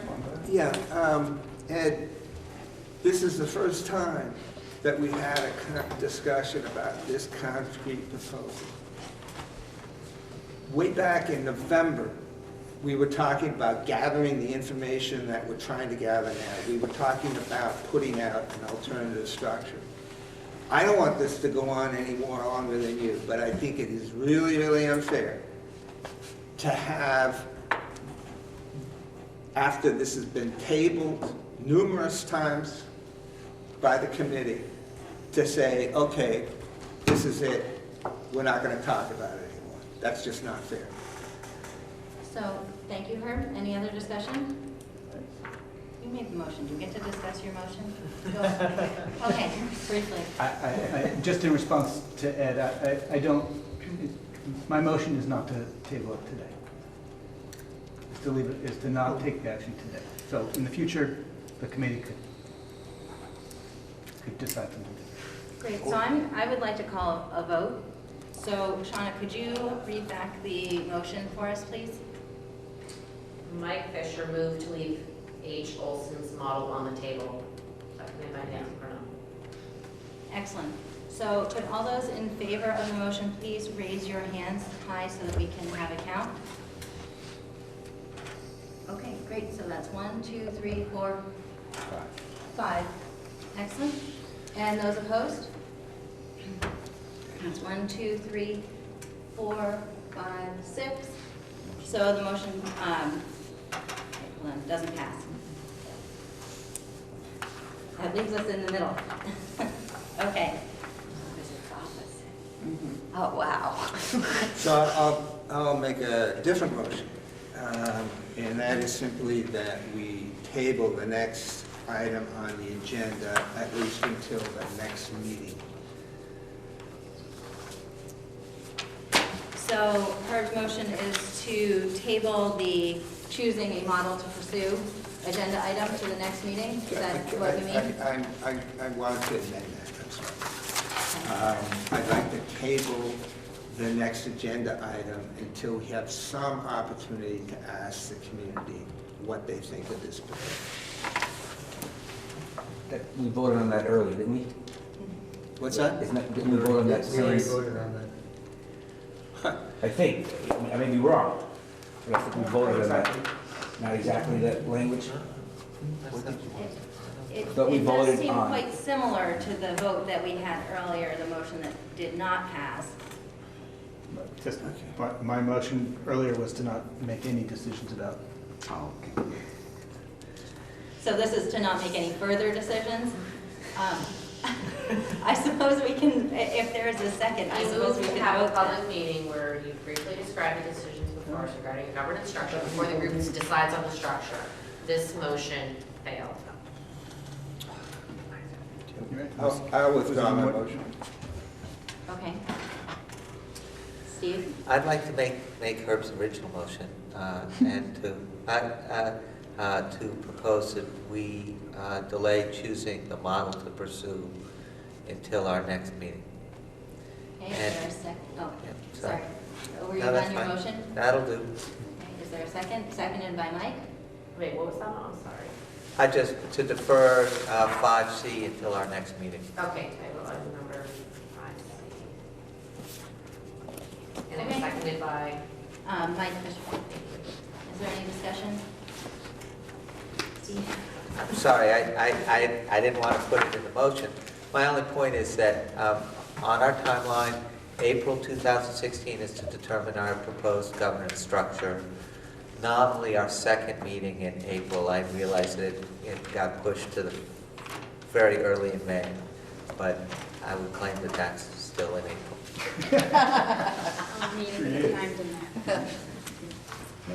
I think we're going to be meeting more than 3 times in May at this rate. I So think- anyhow, so we have a motion on the table. Is there any further discussion? Okay, Nancy? Sorry, and you know, this may be a fine point, but when we decided on, this is about our timeline. When we decided on a November date for a vote, my memory of that discussion that we had and the decision that we made was this, and maybe I dreamt this too. But my memory was, we decided that if we were going to put a proposal before the voters, we were going to do it in November. We didn't decide to put a proposal to the voters in November. We decided that if we were going to do that, that would be the day. Did I dream it that way, or? Allison, I have thankfully, the has the minutes. minutes for us, so she can clarify what that Fabulous. motion was. A. Sturdivant moved to make a decision to put before the voters for November Election Day, 2016, seconded by Ed McGuire. should I read the discussion part? And it was voted and approved 9-4. We have to watch the tape to get I don't think exactly. we need to watch the tape, but I But- guess, But my my memory of it intention is that we decided we would put something before the voters in moved to November. make a decision to put before the voters for November Election Day, which means the voters were going to have on the ballot a choice. So on that, at that point, we were sure we were going to have something to put before them. We voted and approved to make a decision to put before the voters for November Election Day 2016. We may not have decided that we would be ready, but but the intention was that we would be ready, and we would have the articles, we would have everything ready, approved by the Agency of Education, the State Board of Education, and ready to be voted by our electorate on November Election Day 2016. Okay, go ahead. Great, so we have a motion on the floor, which is to Sean, you can Table item number 5C until the next meeting, seconded by Mike Fisher. But it is the vote. Great. All those in favor of tabling item 5C to the next meeting, please raise your hands high so that we can get a count. That is going to be 1, 2, 3, 4, 5, 6, 7, 8, 9. 9. Those opposed? 2. Any abstentions? 9 to 2. So the motion carries. So we will be tabling item 5C to the next meeting. Allison? I'd like to make a motion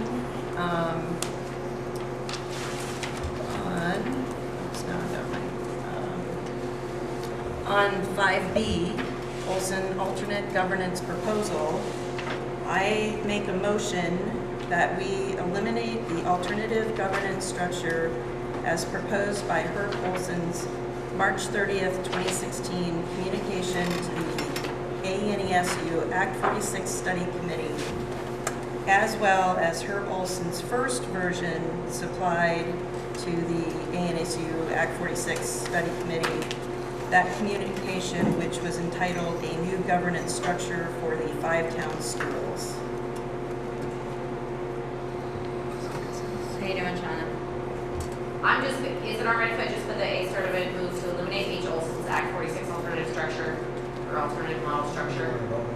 I want it all in there, Okay, well, I'll just get it from you on this, that's okay. and I can email it to you, Okay, and that's I fine. I'll can just get it reread it from you. if anybody needs me to, but I want it specifically like that.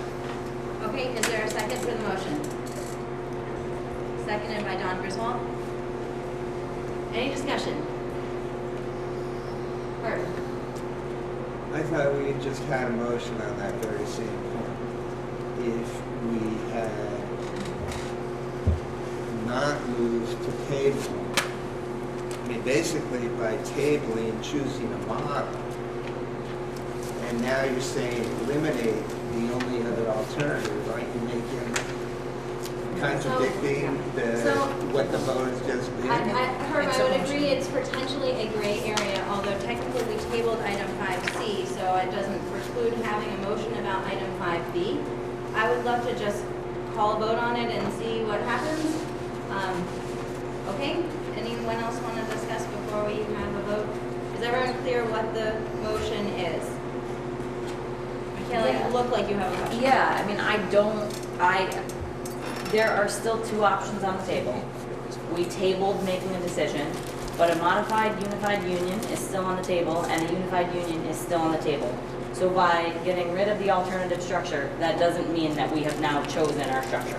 There are still two options on the table, to clarify. I would I agree. think. I see that we currently have 3 options on the table, right? So this could be construed as part of making a decision. So you can consider that in how you would like to vote on the motion. Okay? So all those in favor of the motion to eliminate the Olson alternate governance proposal from consideration at a future meeting, please raise your hand. Okay, we have 1, 2, 3, 4, 5 in favor. And all those opposed? 1, 2, 3, 4, 5, 6. So any abstaining? Okay, so the motion does not pass. So we will continue to discuss the alternate governance proposal as well as the other models in our future at our next meeting, which I heard someone ask, I believe is scheduled for May 4th. At Moncton. Thank you for being on top of that. So it is 8:35. I know we have had a practice on this committee of ending our meetings promptly at 8:30.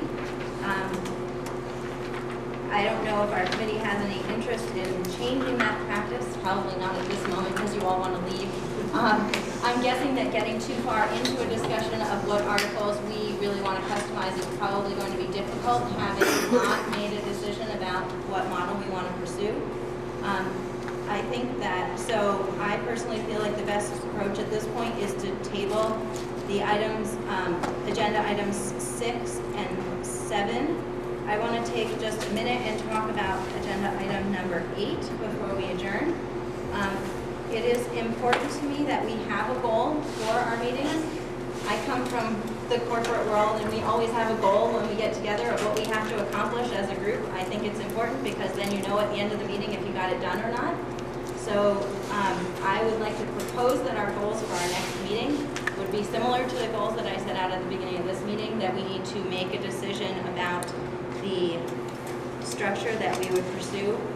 Or I think there has also been some discussion about whether that decision would need to happen following a community engagement. So we need to figure out if we're making a decision and if we're not making a decision, how we are going to make that decision. And we need to start talking about the articles. Does anyone have any comments or additions to our goal for the next meeting? Andrew? I just want to point out that when the committee made the decision that we wanted to bring something to the voters in November, that it's important that we move the committee forward. I'm glad that we decided to table the discussion about Herb's proposal because I think it needs a little more discussion. But I do want the committee to keep in mind that if we are going to bring something to the voters in November, we need to be moving forward in terms of making decisions about the structure and then the articles in the near term. Thank you. Great. Thank you. Kate and then Mike? I just wanted to say that while I appreciate setting goals and accomplishing them, I also appreciate these discussions, and I feel that it's overdue that we've had these open discussions, and I appreciate your allowing us to sort of go back and forth. I think it contributes a lot, and I don't want to delay, but I do think that we are accomplishing things by talking them out rather than not. So. Great, thank you. And Mike? So I want to say something very similar to what Kate just said. My goal for the next meeting and future meetings is that we balance the need to move forward and the need for there to be a process where people have time to think through and discuss through their various points of views. I agree with the chair that there will come a time where the vote of the majority will prevail and this committee will go in one direction or another. But how we get there will have a huge influence as to the way the members of this committee communicate with their communities. And we have potential here for really poisoning the well if it's not done well. I think we've done really well up until now. I have concerns, but that's my goal for the next meeting. Great, so we're currently discussing goals for the current meeting, so if you have a comment related to the goals for the upcoming meeting, Allison? A goal I would like to accomplish would be to discuss and decide and have ready a community engagement. Ready to go, because we keep mentioning this over and over and over again, saying how important it is, but we don't get to the point of actually picking a date and how we're going to do it. And I agree wholeheartedly that we absolutely do need community input and engagement, but if we don't make a plan to engage that community, then everything we've just discussed since 6:45 is moot. If we can't agree on, or if we can't decide how to bring the community in, then we're just maintaining that secrecy that was mentioned. So I would like to have that finalized. Galen? I hope that we will have had an opportunity to review the input from the survey, and that we will be able to discuss that and think about how we're going to address the concerns that come up in the survey. Excellent. So we do have our next meeting scheduled for May 4th. I will look forward to working with our new secretary to get a doodle poll out to select additional dates in May. If you'd rather be called clerk, that's okay too, or some other organizational maven, you know, I'm happy to come up with. Yes, organizational maven is a great name. My sense is that we have a lot of ground to cover in May, and we may need to be more flexible to put additional dates out there than as compared to our regular meeting cadence, particularly if we're hoping to have a community engagement. I had Mike and then I had Sarah. We're gonna say the same thing then. Yeah, I just motion that let's just meet every Wednesday until we done. Well, so that wasn't exactly what I was gonna say, that we come up with a regular time, understanding some people aren't gonna make some of them, that it be a fixed place in our calendars going forward. I see. Every week. I'm not I actually don't mean to say the frequency. I mean to say that it be a fixed place in our calendar, and maybe we had more meetings, but I think it would be helpful instead of picking the next meeting. I agree, and my hope is that with using some technology to help us, that we can take some of this offline. One of the challenges is the complexity of the board meeting calendar in the ANESU in May. There's a carousel meeting, so we've got it wide open. Okay, Andrew, and then we've got to wrap up. I would just suggest that in addition to considering having more meetings, we might consider having longer meetings. I think once you get everybody here to cut the time at 2 hours, may not give us the opportunity to get all the work done we need to get done. If 3 hours seems too long, at least 2.5 hours would get some more work done. That's my suggestion. All right, so can I get a straw poll of the committee? How many people would be okay with these meetings running regularly until 9 o'clock instead of 8:30? Most people, there's some people trying to hide under the table. How many people would like to go or would be open to going past 9:30? 9:30. Past 9, like say to 9:30. Okay, so it's looking like 9 o'clock. 6:30 to 9 might be a new window. Okay, great. I would be happy to entertain a motion to adjourn. So moved. I just want to say one thing before we adjourn. Okay. It's really, it makes sense that reasonable people sometimes disagree. And these are weighty and important matters, and we're bound to have a varied opinion about them. And so I think being an example of civic discourse is important in weighing these matters. And I'm glad we've been able to do that so far, and I trust we'll be able to continue. Thank you, Nancy. I do think it helps to make our process all the better from all the different viewpoints and all the different ideas and perspectives. Yeah. Who are we to thank for the treats? I think that a number of people brought some treats. Thank you. Thank you. Thank you. Okay. I think Jen brought the cookies and I brought the oranges. I don't know why they're right. The chocolate You seems don't know why. The Girl Scout cookies never made it over here, just so you guys know. Okay, motion to adjourn, anybody? Okay, so Mike is moving to adjourn at 8:44. Okay, seconded by Kate. All those in favor? Aye. Great. Thank you, everybody.